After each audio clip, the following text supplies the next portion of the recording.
wasn't coming, Yep. right? Kathy, you're here? Yep. Chris Cernak, not here yet. Sue Cleary, here.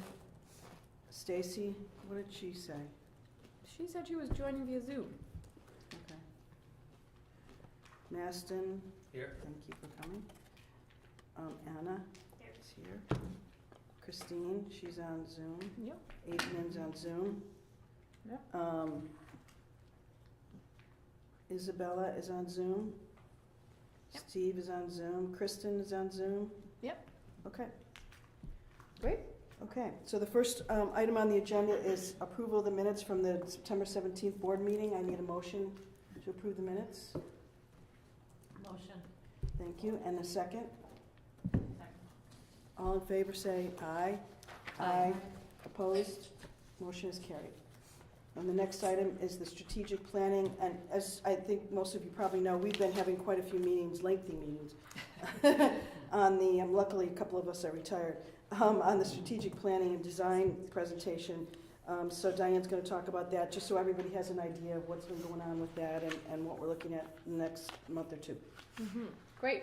So this is really a moment for both Pentagram and Brett from DeVos to both be on this call. Brett can join at 12:15. Eddie, I think you're here with us now. If you're there, you want to put your camera on, that's great.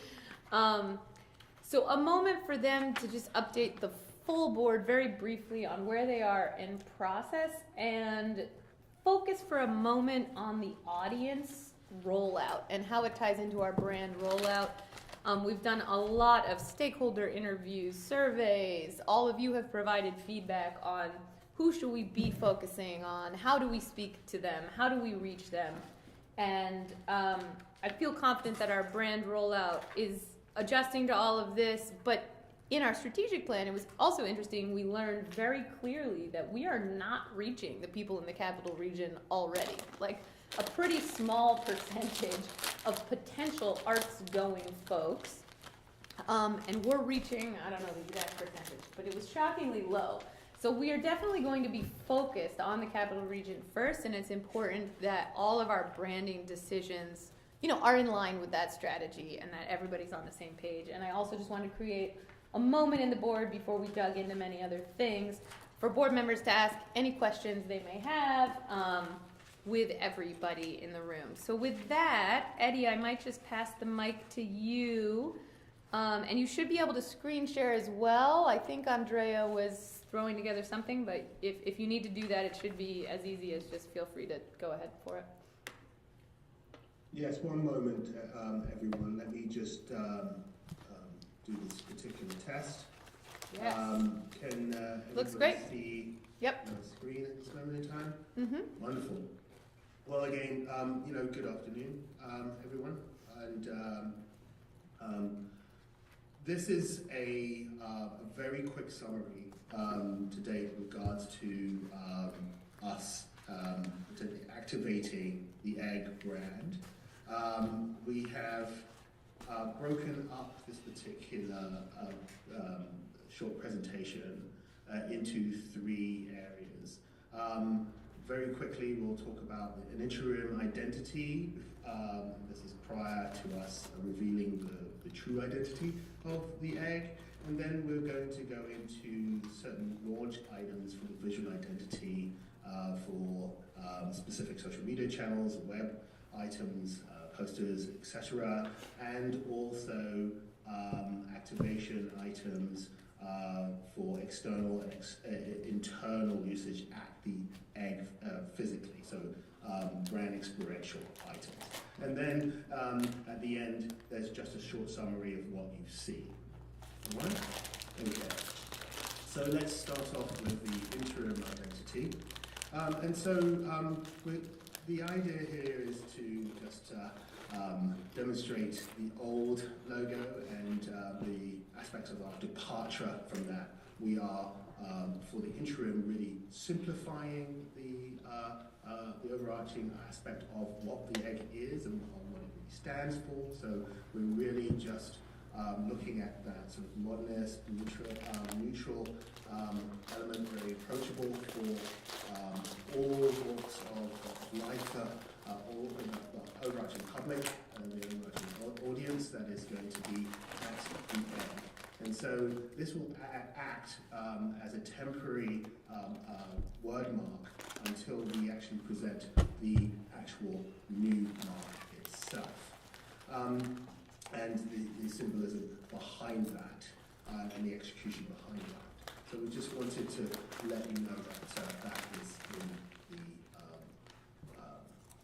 that is being activated. Yeah, and just to chime in on what that means is really this is about the ribbon cutting. So January 8th, we're going to have a very public-facing event, but our full website, full logo will not have been released until March, which was always the plan. And so we realized we needed some interim solution where we're not using our old branding, but we have something in between. And the ribbon cutting graphic, I don't know if that's part of your presentation, Eddie, Yes, but it is. good. At this It's moment in time, we have these particular items. perfect. Yeah, it's a great example of how powerful this very simple shift that looks almost, you can barely tell, was so powerful. Even just sending out the invite to the ribbon cutting to be able to see the interaction between this interim logo, thank you, Eddie, combine this with what was on my signature. We also, as staff, have absorbed this interim, the egg.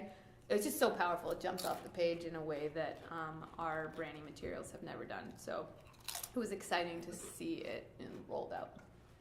That's correct. And that sense of boldness, that sense of vibrancy is important, and sort of the actuality of the egg coming forth as well is significantly important. And so this is an example of an Instagram post that portrays the ribbon cutting date. Here are certain aspects of Instagram stories.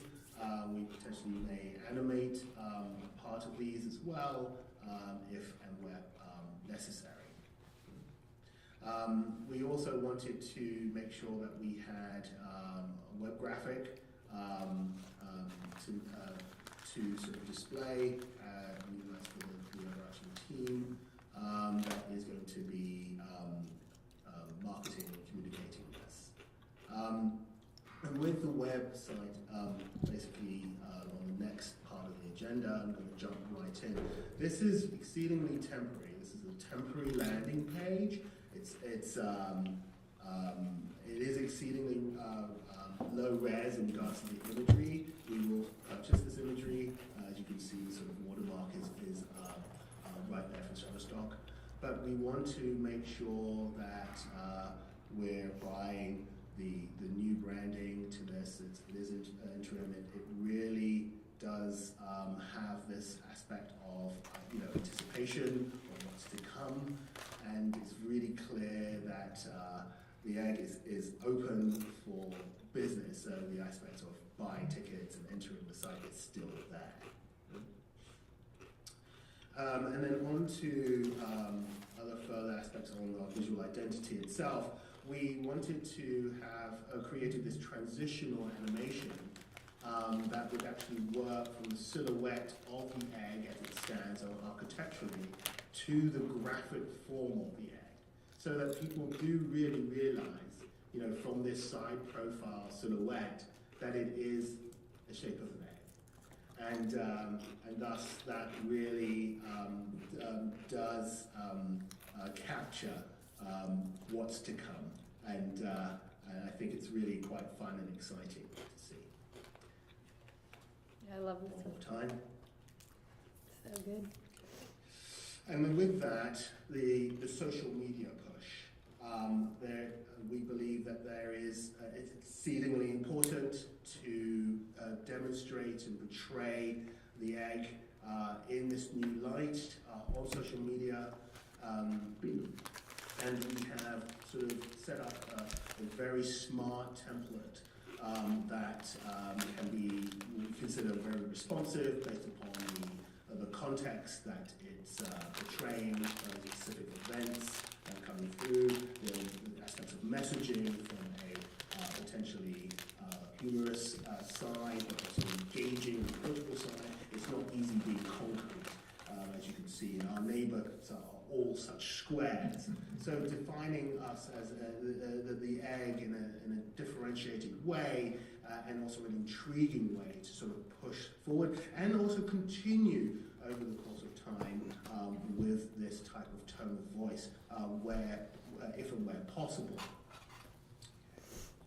And here's another example, sort of binary aspects of it. Yes, the egg was first, definitely not the chicken. And also here in regards to the opportunities of merch, the idea is definitely not to break the bank, but also to sort of portray in very creative ways and manners and literal ways of what and how we can portray the egg and the language that we actually want to use over the course of time. And that sort of brings us to the activation of sort of brand experience items within signage and environmental works, and how we can actually activate graphical assets in and around the egg itself. And we have here a range of examples of what we're actually working towards. Again, these can be considered. We've very easy to execute, not hard at all, and we want to make that very, very clear and robust, and also making sure that the key touch points are affected by very clear communication that you are in this amazing world of the egg that can provide you and your community, your family, with amazing music, amazing dance, amazing comedy, amazing theatre, and much, much more. Yeah, and I will just share, Anna, we haven't gotten to the point where we've met with OGS to like say, how do we get there? So just to bring the board up, if you look at our box office now, it's like this blue color and it has a really kind of beautiful printed out metal logo sign. So our goal here was to land on like, okay, this is what we'd like to do, which I would say some of these photos we're almost there, but then meet with OGS and say, hey, what's possible? Because we recognize there's gonna be design constraints of like, we can do this, we can't do that. Is there anything else, Anna, not to put you on the spot, but that in terms of like approvals or process that we should be thinking of or aware? I mean, we know we need to have that conversation. It's not just like, let's do this crazy thing. It needs to fit within what's possible. No, I don't think so. Okay. I mean, again, I think the degree to which it like syncs up with broader environmental signage efforts that we'll be undertaking. Yeah. Okay. That's Great. Wonderful. All right. It's helpful to have you here because it's like, we've sort of put some of this, not on pause, but we've moved with stuff that we know we can print and do ourselves. And we're like, okay, we need clarity on this. And then there's going to be a whole nother conversation with what's actually physically possible. Exactly. We'll be hopefully working closely with OGS to achieve these goals. We cannot forget about a print. It's exceedingly important and how we apply this information and visual composition within print form. It's exceedingly sort of necessary, and how consistency will definitely run through every part of what we're doing in every type of medium. We've also looked at it from merch examples here, from a hoodie to just a normal Carhartt jacket for staff, to caps. I definitely need to have the egghead. All right, and we'll make sure that happens. And tote bags, of course. And it's always, I think, exceedingly important not just to have something graphic and fun onto a tote bag, but also have messaging that sort of relays the aspects of the egg for the aspects of launch and also purchase for the future. So in summary, here are some of the aspects of what we'll be focusing on. We have our interim identity logo, and we'll have our final logo. We have been working very hard to produce the new rendition of the display font and that particular system. The color structures are in use, and we want to make sure that we are compliant on ADA rules in regards to color structures, and WACG rules online as well. So we're definitely dealing with our testing there. As I had stated before, we have built out a full and extensive library of social media aspects and also print posters. And from imagery, we have been developing with Diane and team the art direction of those. And as I've been relaying, last but not least, working towards the brand activation within the environment, internally and externally, of the egg. So thank you so much for listening and definitely comprehending what I've just relayed to you. Awesome, Eddie. Thank you so much. Allie, I think Thank wanted you. to add.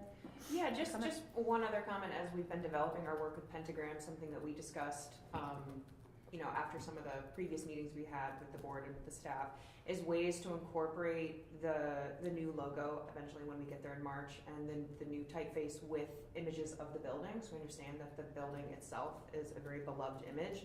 The building itself as a logo is very challenging to use, which is why it's not going to be our logo going forward, but we understand that we still want those to speak to each other and to have the logo and the very literal image of the egg speak to the image of our building. So that's why we're working with more graphic identities, like with the ribbon cutting and with the open house that we're going to announce, where we're using a lot of imagery of the building along with the logo so that those things start speaking to each other a bit more. Yeah, and I think that one animation in red and black where it's literally, you see the side of the building and then it goes whoosh, and you kind of understand where the egg comes from, is going to be a really important part of our rollout. So that was one of our goals here, is to just create space for any board members that either had questions, concerns about the rollout, because we're now in this okay, it's getting real phase.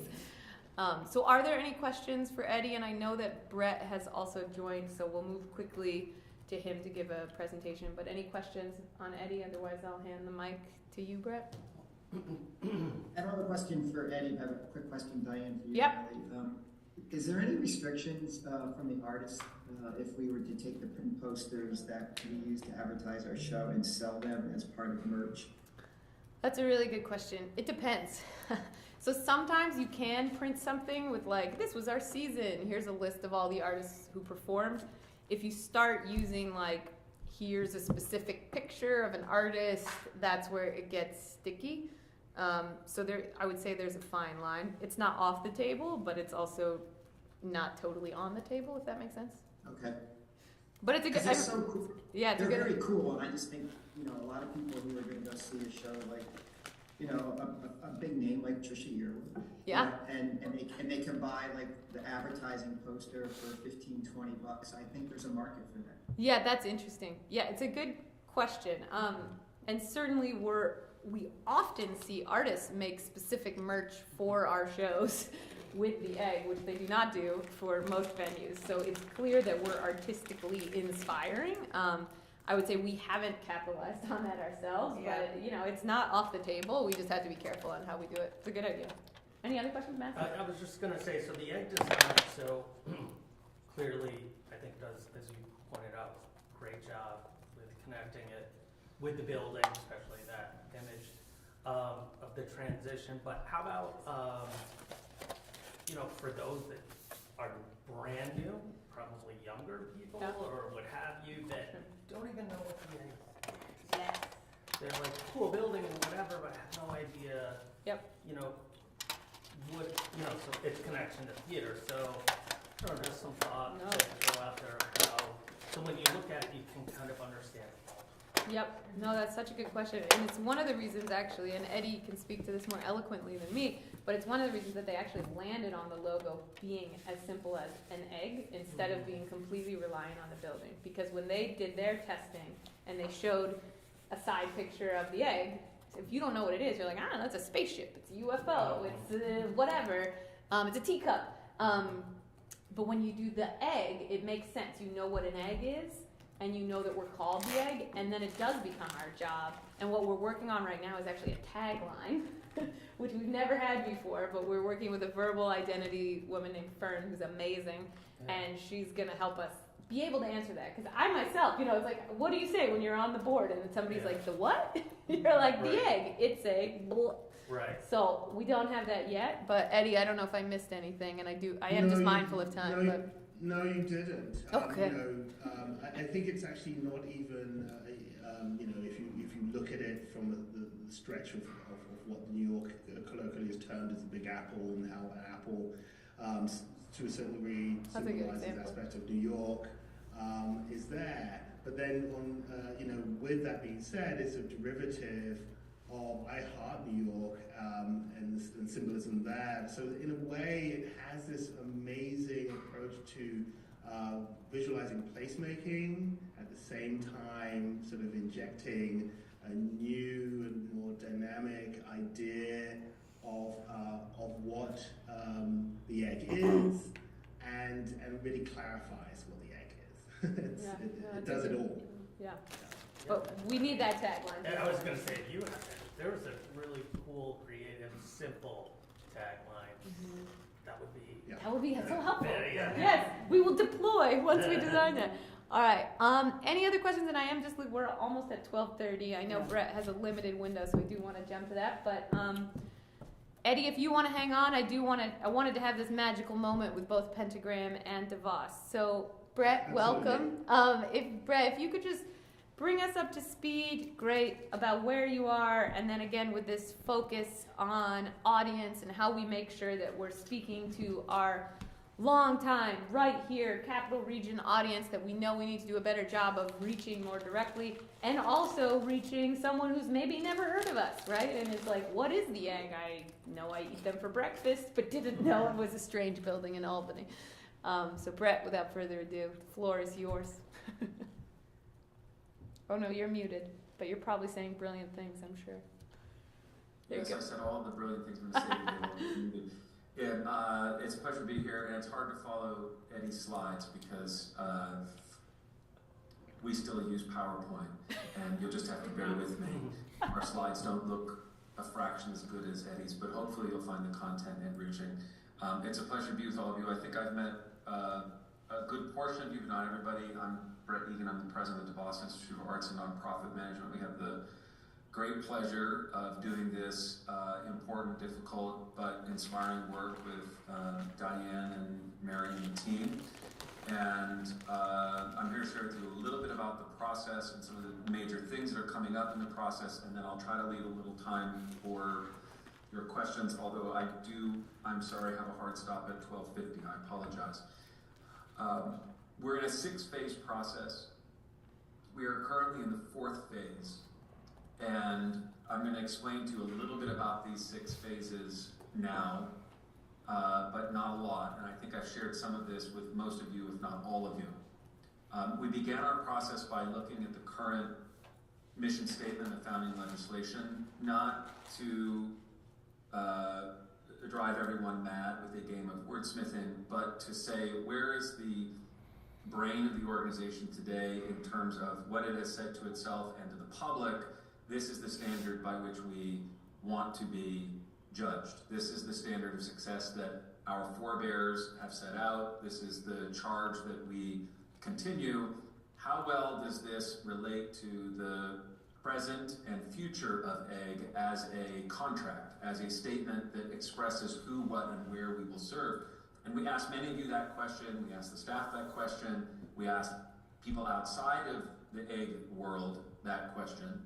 And the reason why we did is because we were looking for what we call hypotheses that you have inherited or that you believe as an institution and that others have about you, about where EGG could go or should go over the course of the next 5 years, over the course of the next generation. And we are looking at those 2 timeframes. Most practically speaking, this plan will address the next 5 years, but we're also asking the serious question, if we do our job really well, what will that lead to over the course of a generation? What kind of impact or change can the egg have?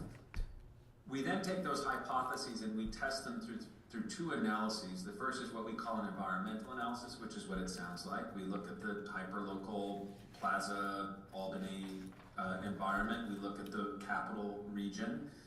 We look a bit further out at, let's say, the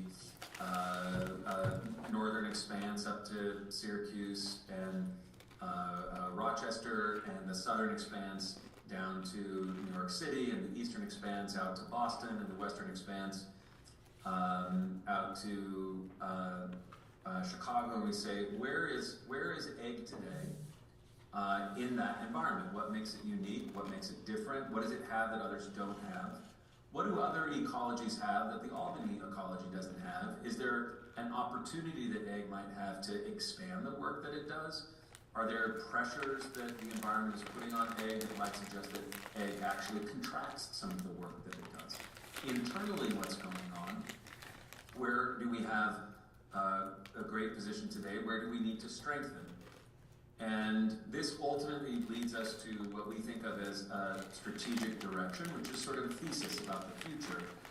And it says, we believe that if we do our job well over the course of the next 5 years, these things will be achieved. And that these things might be needed in order to achieve that. We call that a strategic direction. We then say, that's where we're going, that's what we're going for, how are we going to get there? That's our strategy, is how we're going to do it. We are right in the middle of strategy development. You can see from the calendar here. We have a couple more meetings on strategy, and then we're going to start to turn the corner into the implementation and financial planning part of the process, where we say who will do what and when, and what will it lead to financially for Egg. And on February 26th, we will share that out with you. And between now and February 26th, I hope that we can provide you with an additional update, probably in writing. And on February 26th, we're not going to present a fait accompli. We'll present it for discussion. And there'll be a period of reflection. We typically recommend around a month, where you'll have an opportunity to talk with each other and think about it yourself and provide feedback. And near the end of March, our team will be looking for your final remarks and edits, and we'll turn it into a final set of deliverables that we will share with you, which will take the form of a plan, of an executive summary, and an implementation and financial plan. So that's the process. Underpinning the process is a philosophy, you could think of it as, that argues we have to have these things in order to have a really strong institution. And I'm going to need to ask Eddie and his team to develop a fancier version of this image for us at some point. Have my little image up compared to Eddie's is a little, it forces how simplistic this looks. But it is intended to be easy to digest. We've worked on this for 25 years, and we've tried to make it simpler over those 25 years. And the reason is because our business is tough, and we need to try to make it simple so that we can place focus in the appropriate areas to produce the best result. And the 4 areas that we're really asking Egg to think about are these. Assuming we can identify a unique market position for Egg, and I think that we have done that in the process, and I think Egg had that, and I think we've refined that. Then we have to prove to the market that we can offer best-in-class program in that area. So through our music presentation, through our presentation of other disciplines, through our education work, through the work that we're doing in partnership with community, through the role that we might play on the plaza.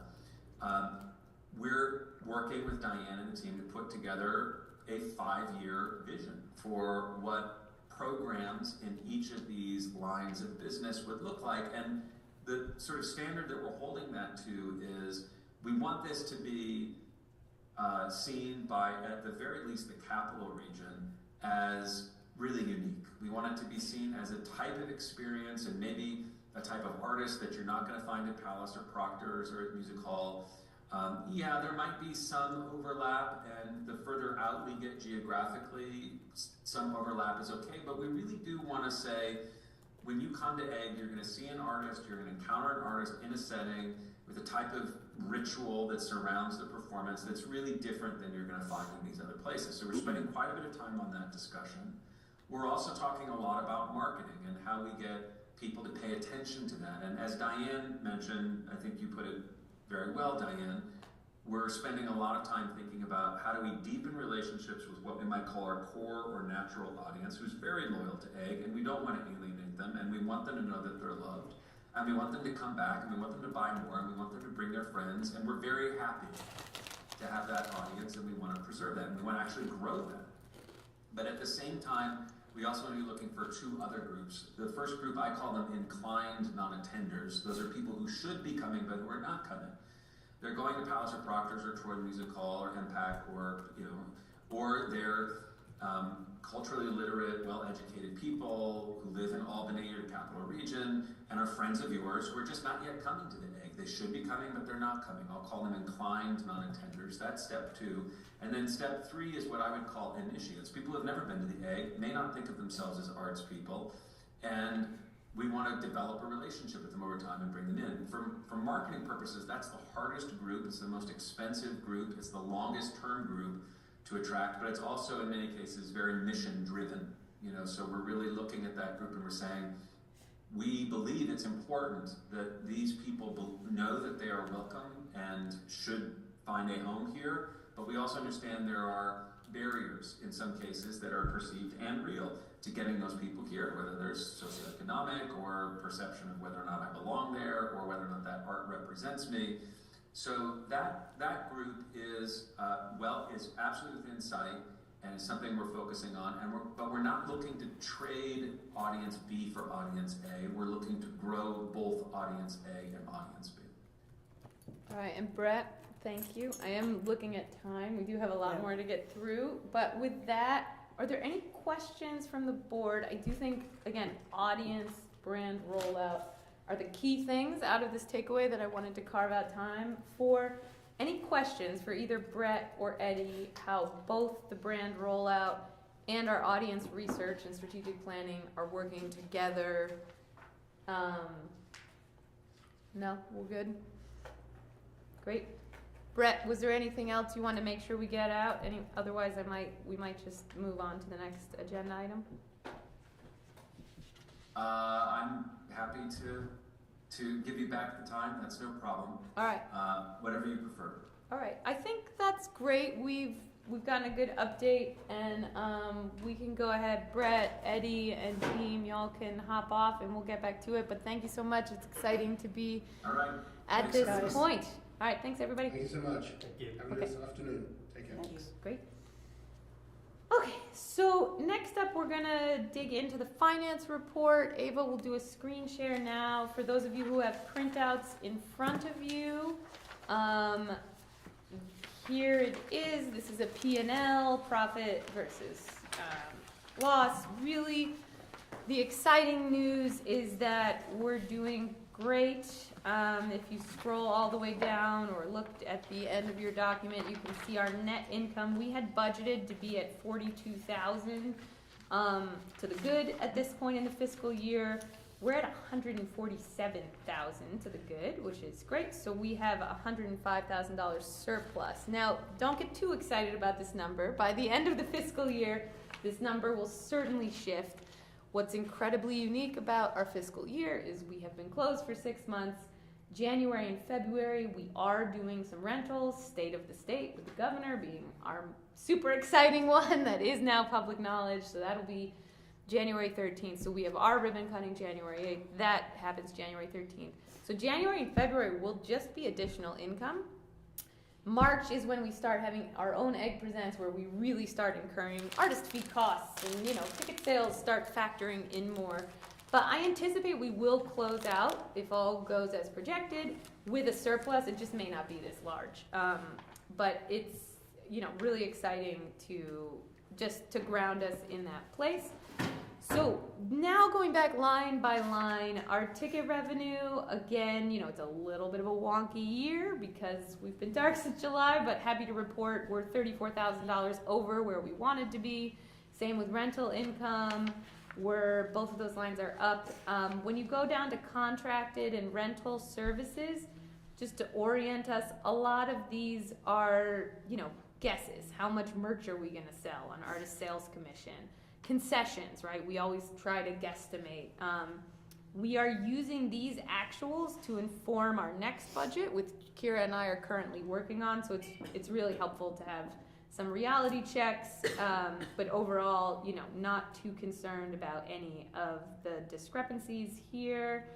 Unearned revenue, the big number to point out, you'll see the grant foundation income on line 443 is much lower. That's because we have a $150,000 Market New York grant that is a reimbursement, and you will not see that hit until the end of the fiscal year. So that's going to continue to show up as a loss, but it doesn't actually mean we're behind. It just means that money hasn't hit our books. We have to spend the money first, and then they reimburse us.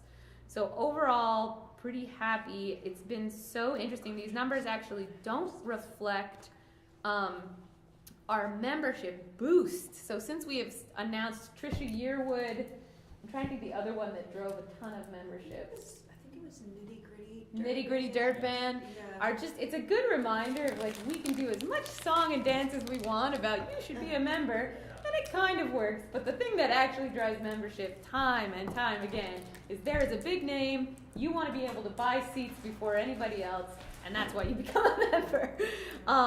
And so this I'm happy to see that we're $3,000 over. I also will say out loud, it is still on my to-do list and my intention to roll out a refined membership program. Right now we have way too many levels and it's confusing. So our goal is to have that be part of our new website rollout in March, is our current timeline. So we are working on that and mindful of that. And I'm hoping that once we do roll that out and it's simpler, you'll see an even bigger increase in membership. I really continue to identify this as an area that if we put some time and resources into it, we could be driving bigger numbers.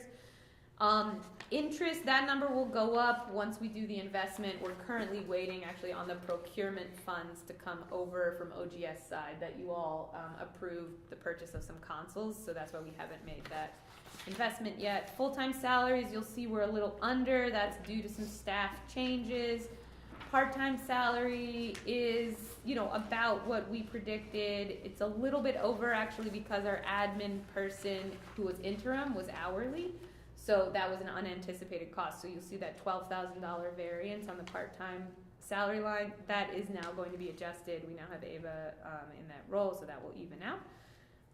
Benefits is just about on par. I don't think there's anything there too crazy to point out. Artist fees, this is an important number that I'll always continually point out. So if you're looking at $520 artist fees as compared to our ticket revenue, what's exciting about this is we are almost $5,000 under budget, but $34,000 over budget on ticket revenue. So again, it's the dance of, you want to be at least making back what you spend on artist fees and ticket revenue.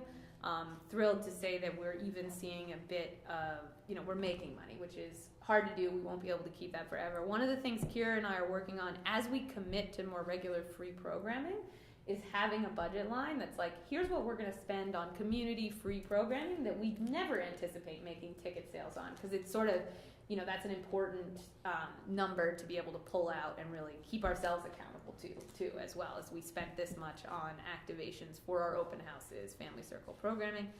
Marketing budget is just about on target, exactly what we thought. The production number is lower. Again, this is tied to the number of shows we do and is a complete guess. It's very hard to predict, like, how many amps are we gonna rent? So that doesn't surprise me that number is a little bit lower. Under general and administrative, the line to point out that has quite a variance is the service contracts. So that is where Kira, since she has stayed on as a consultant, falls into that line. So that's why that's a little bit more than we anticipated. And that also ties into the savings that we're seeing on the full-time salary line, because remember, our finance person used to be a full-time salary position, and it's now going to be an ongoing consultant. So we will budget accordingly in the next one. Staff travel, board expenses, not much to report there. Depreciation, to just point out again, so Pentagram, DeVos, the new website, they all fall under depreciation, and we're budgeted with a 5-year term. So you're going to see these expenses hit the budget a little bit over the next, so this fiscal year is 1, next fiscal year is 2, so it'll be the next 4 years. But that's what that number is, and then the 1% contingency there. So, I mean, we're in a great position. This rolls right into what I want to share about personnel updates, but I did want to just leave some time if anyone had questions, when you're looking at the numbers in front of you. Any questions from anybody on Zoom too? Feel free to just unmute yourself and jump in. Hi, it's Adrian. Hi, I Adrian. was wondering where, we're having this work done with the identity and the strategic planning. With the reopening and everything, what are we doing in terms of the public relations or the marketing? Are we still doing that basically in-house? Good question. No. So we have hired a PR firm, Morgan Hook. We did an extensive RFP. That's going to be a $10,000 expense that will be part of the ribbon cutting. So I don't know if you caught, we got some great coverage in Times Union over the weekend, in print and online. And we absolutely realize that we need help doing the ribbon cutting, especially at such a political moment.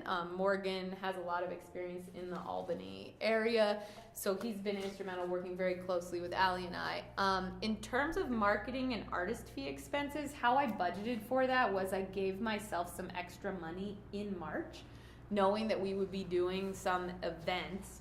From a marketing perspective, I would say we're pretty much covered. We anticipated it, but it is one of the things that you're going to see eats into the surplus is part of our $150,000 grant from Market New York is spending $60,000 on a campaign as part of the brand rollout. And so that was all budgeted as part of this depreciation, but it's actually going to show up in the budget on a separate line because it's not technically a consultant that we're hiring. It's an additional charge that will hit before the end of the fiscal year. So you're asking all the right questions, Adrian. You will absolutely see those costs factor into the budget, and it's one of the reasons I'm thrilled we're carrying such a surplus because we are going to be utilizing some of those funds for sure. Hey, thank you. Yeah. Any other questions? That was a great question. Yeah, and in terms of costs for the ribbon cutting, I'd say we're doing it pretty cheaply. The ceremony itself will have a very light, like breakfasty pastries reception.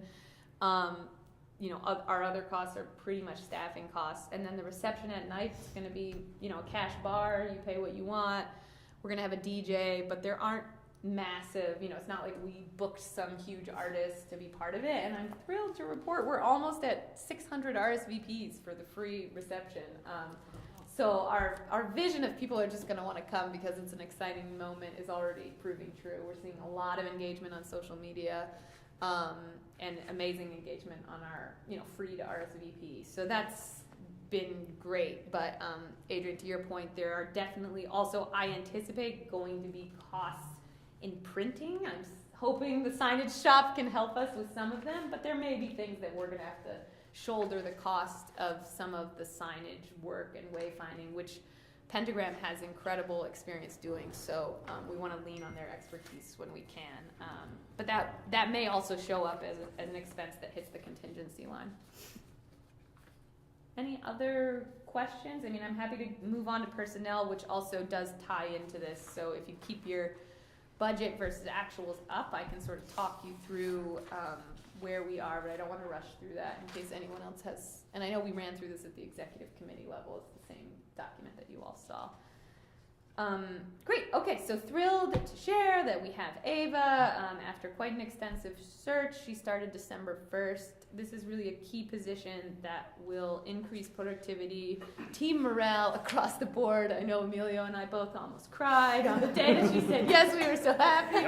Just in a good way of we've been needing this Glue. Yeah, the glue, and it's creating good energy in the office, and I can already feel the shift in terms of our system. So thrilled to have her here.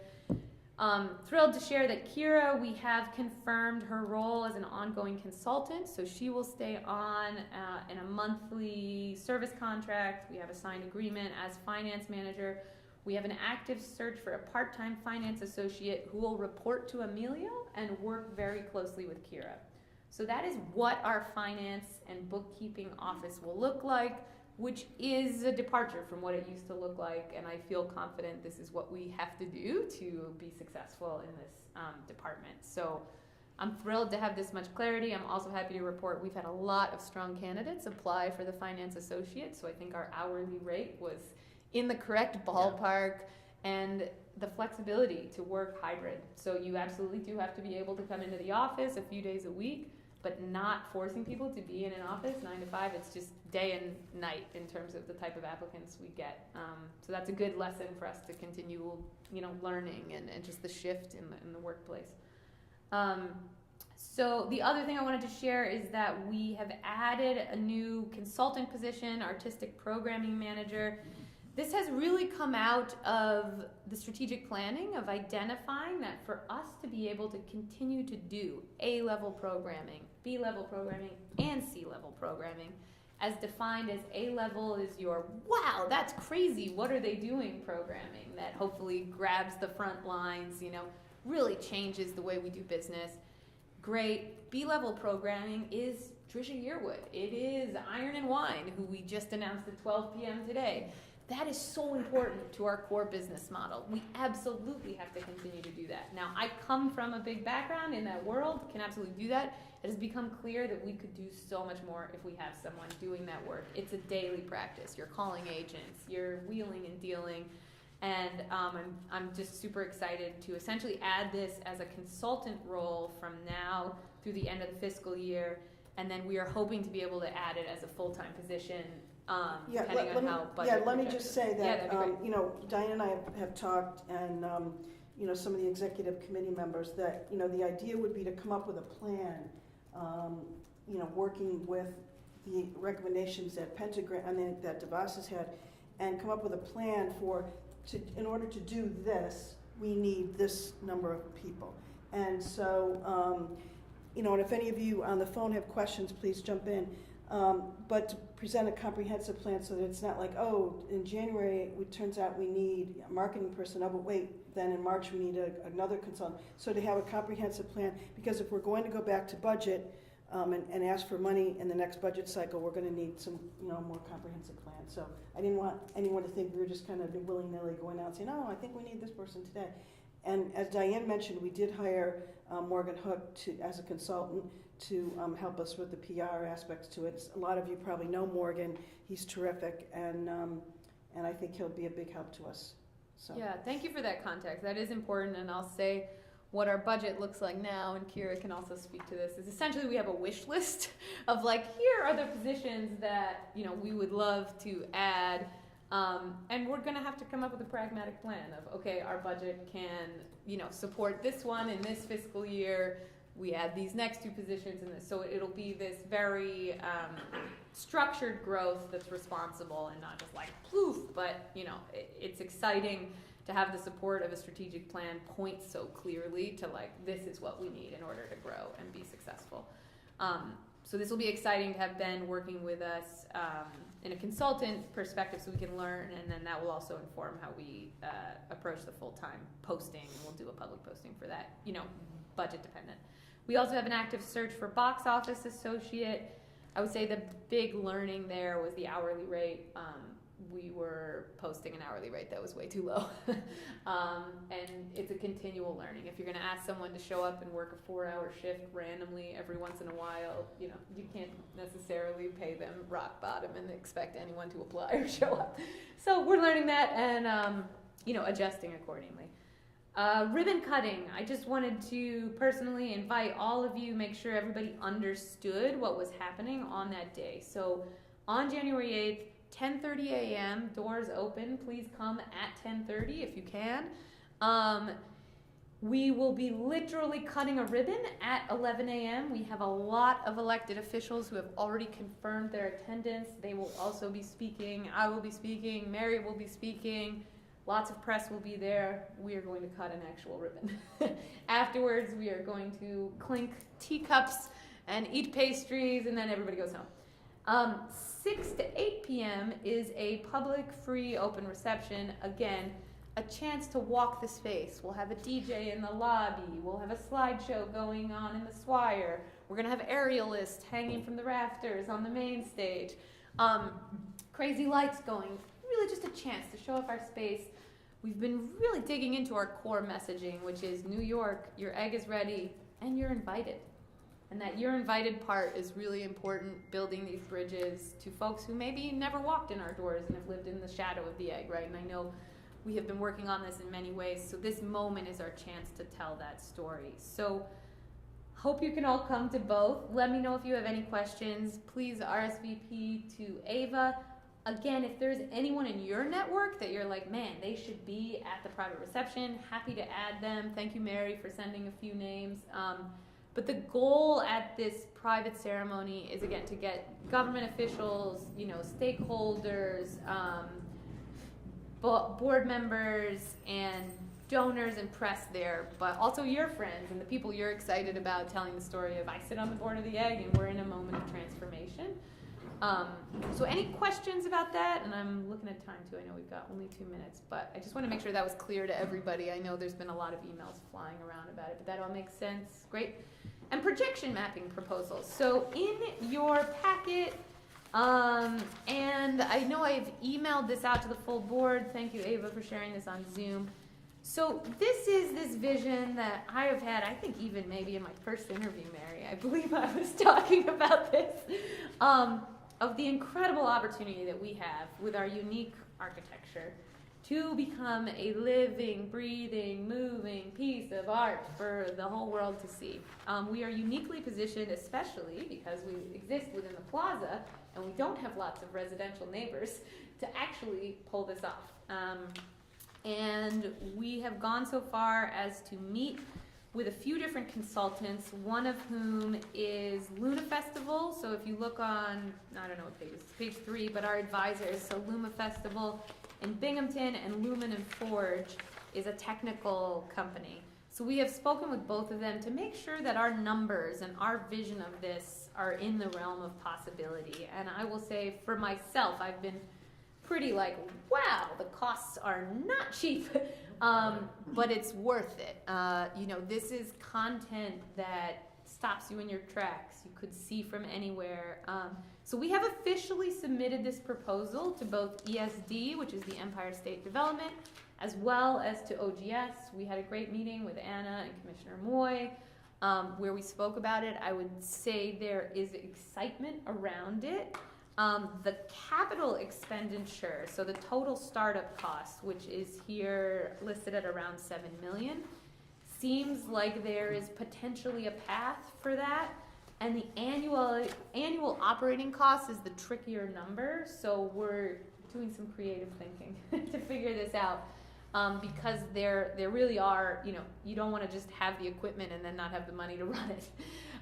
So I've been very pragmatic in how we think about it and making sure that we're anticipating, again, to Mary's points too, of like that we have a plan, we're anticipating, this is adding a new dimension of what the egg can do, what the plaza can do. So I would say we're in an exciting moment. We don't have clarity. And I don't know if there's any more context you want to add in terms of there's so much exciting work happening, at the Empire State Plaza level as well that this all ties into, as well as the $400 million that Governor Hochul has announced. When is that going to be announced? Do you know? Great question. The $400 million. Like what they're spending the money on? Yeah. Recipients. I think that timeline is being negotiated, I guess, at some point Q1. So spring 2026, winter. No, not First quarter would be calendar. winter, January through March. Okay. Calendar, not fiscal. Yeah. Okay.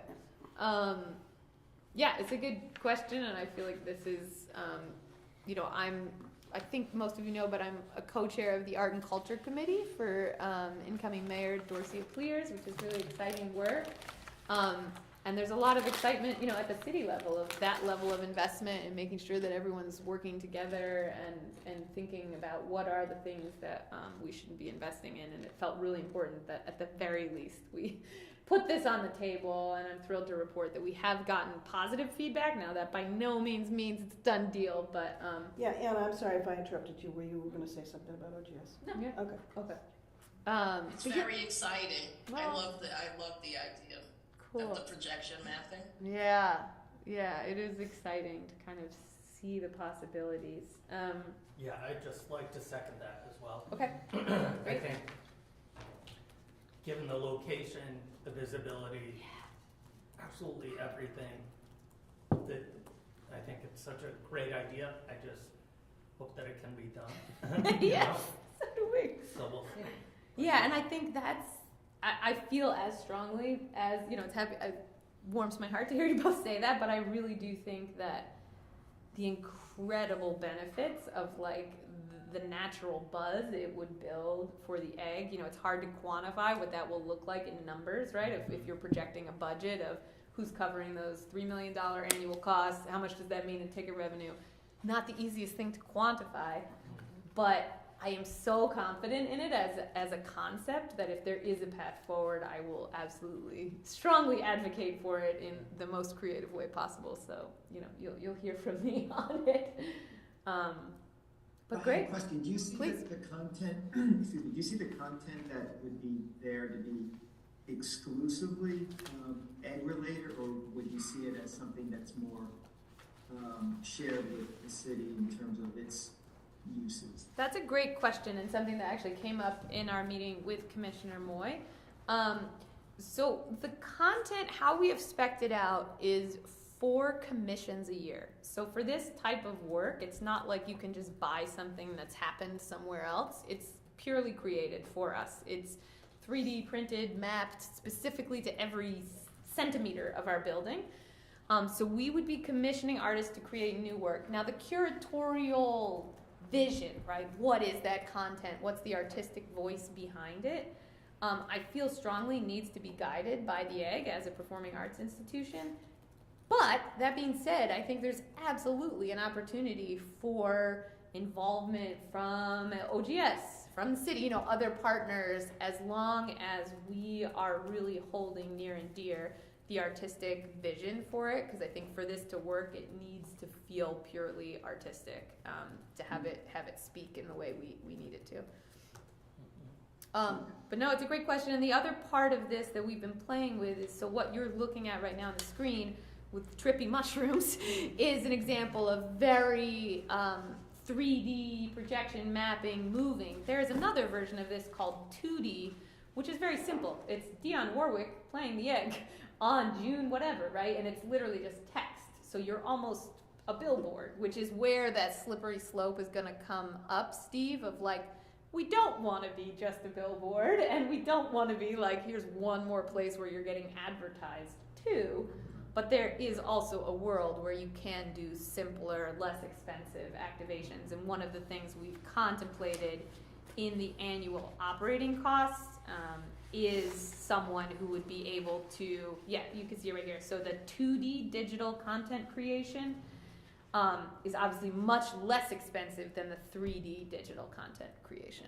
So there's, I'm sorry, but an activation, you said this would be up to 4 a year, but once it's created, is it something that is projected daily, or how does yes. How does it work? So currently, as we have contemplated it, and again, we had to start somewhere, is 365 days a year. Now, the other thing that came up, and we knew this we would have to coordinate with OGS. They're already doing such amazing work with lighting the plaza for different events. So our programming would directly correlate with what they had, and we would make sure that it all made sense and worked together. But yes, that's a good question, Steve. The idea would be essentially 365 days a year with 4 big reveals. And this is where you are able to build in events. And what we've been thinking is we could sync them to our open houses. We do free building-wide programming all day, and then at night it's like, wow, you're gathered outside with a beer in your hand, hopefully, and you're like, this is incredible. And what this also does is work directly with making city streets safer, more walkable, humans in the plaza at night, not just during work hours. Like, this is an incredible opportunity, and in my own 20-something years of professional experience, it's a very powerful tool. Doing programming at night in areas where people don't gather, it works. So that's the vision. Yeah. Any other questions before we get ready to adjourn? Look at that, 107, Yeah. not bad.